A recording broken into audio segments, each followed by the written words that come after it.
मराठा आरक्षणासाठी आक्रमक झालेल्या मनोज जरांगेंनी आरक्षणासाठीच्या आपल्या नव्या संघर्षाची घोषणा अंतरवाली सराटीत केली। 20 जुलैला जरांगे पुन्हा आमरण उपोषण सुरू करणार आहेत, तर 7 ऑगस्टला सोलापूरमधून ते जनजागृती आणि शांतता रॅली सुरू करतील।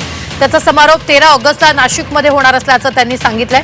तसंच आपल्या मागण्या सरकारनं पूर्ण करून आपलं आमरण उपोषण सोडलं नाही तर अॅम्ब्युलन्समधून आपण जनजागृती आणि शांतता रॅली पश्चिम महाराष्ट्रातून सुरू करणार असल्याचा इशाराही त्यांनी यावेळी दिलाय।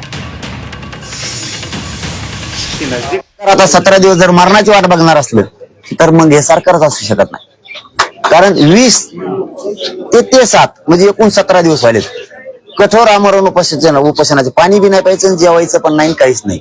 17 दिवस बिना अन्न पाण्याचा माणूस जगूच शकत नाही। जगलो 7 तारखेपर्यंत, तर मी 7 तारखेला सोलापूरच्या दौऱ्यावर जाईल।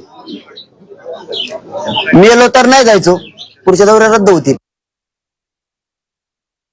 तर 7 ऑगस्टला सोलापूर, 7 ऑगस्टला सोलापूर आहे, 8 ऑगस्टला सांगली आहे,